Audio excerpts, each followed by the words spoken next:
Okay. So Esoterica America. This is an Xbox indie game. It was a test game that I helped make at the inception of my friend's video game company, V7 Entertainment, where I then worked for 3.5 years up until last June.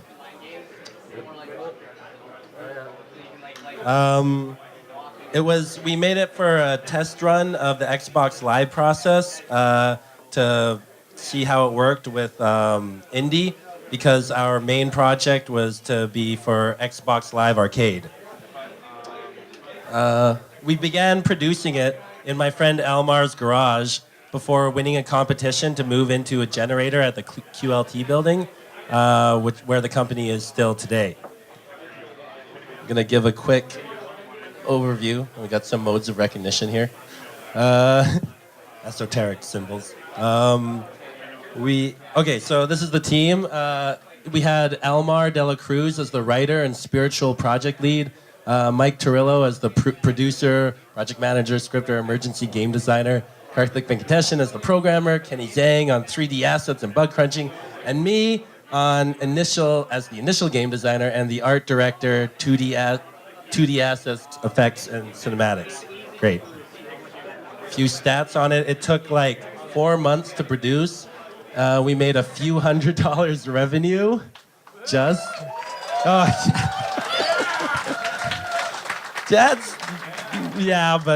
I mean, we wanted to make more than that. We had a $3 price point. We had a very high conversion rate for Xbox Live, considering we had just like such a high price point. At the time, $3 was pretty high. Therefore, low accessibility, because it didn't become like super popular or anything. But we got really good reviews. So I guess artistic integrity is good for critics, but bad for business. Here's a few of the reviews we got. One of them was from the Gaurdian UK, which was really nice. They gave us like a really good review. I mean, they're just tiny like reviews.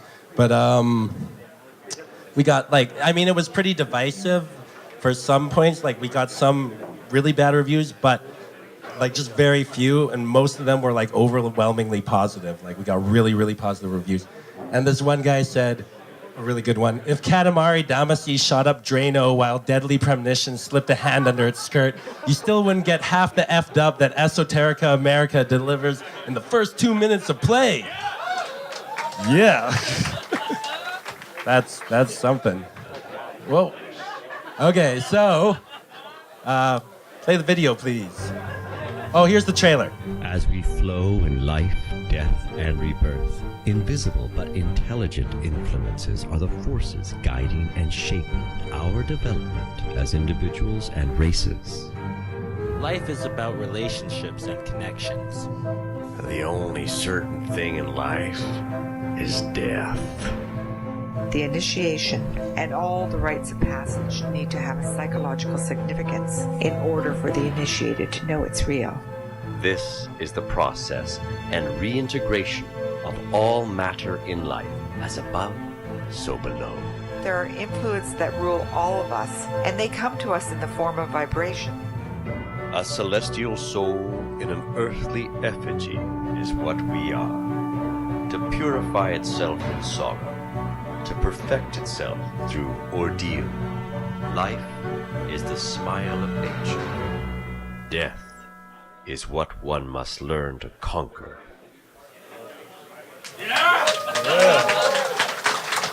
Okay. Thanks. So, could you hit that, please? I'm just gonna play a supercut of somebody playing through the game while I go over the rest of my notes. Hopefully, most of them. There's a few really interesting playthroughs on YouTube you can see of it. Like 2 of them are really funny. This one was pretty funny, and then one of them he kind of disses it up a lot, but they're pretty good. Anyway, so the game was originally meant to be a point-and-click pixel searcher storybook puzzle game. Elmar created the idea to make the game based on secret societies, a longtime passion of his, with an emphasis on demystifying them and normalizing them as simple mystical schools, not like big-ass conspiracy things. So after making a few artistic and then we hid this game. There's like this game called Ganja Farmer, which wasn't a full game, so we just shoved it into this game, which was pretty cool. So anyway, we didn't really have many gameplay mechanics, so I kind of convinced everyone to make it this 3D top-down isometric adventure game.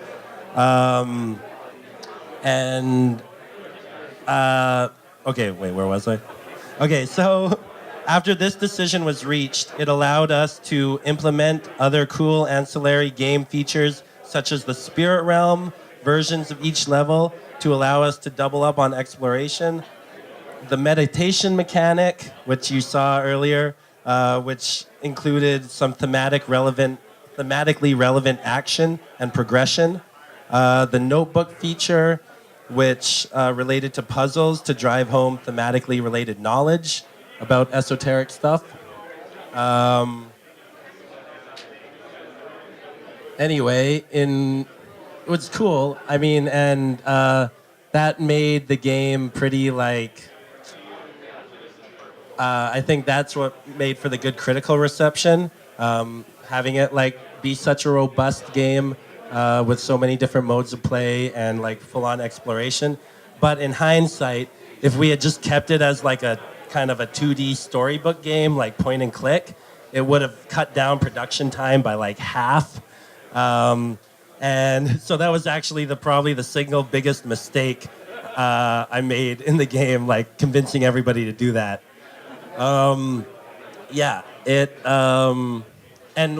It probably did not increase relative sales doing that. So at the time, I was only considering what I wanted to do and had the most ideas for. However, if I had challenged myself to work within the tighter restraints of the point-and-click storybook paradigm, I probably could have helped the product to get to market much sooner to test its performance. Therefore, my single biggest game design takeaway from this project was to try to, from now on, design within the confines of the team's capability and strengths with a focus on predictive market behavior as much as you can, and to get to market fast. Which is why these days, whenever I try to approach potential collaborators and indie developers about making a game, and they ask me, what game design ideas do you have? I counter with, what ideas do you have? And what do you think you could make? Because people think this is a weakness, as if I don't have any ideas of my own, right? But I do. Anyway, but I do. I'm telling you. Anyway, yeah, lots of good ideas.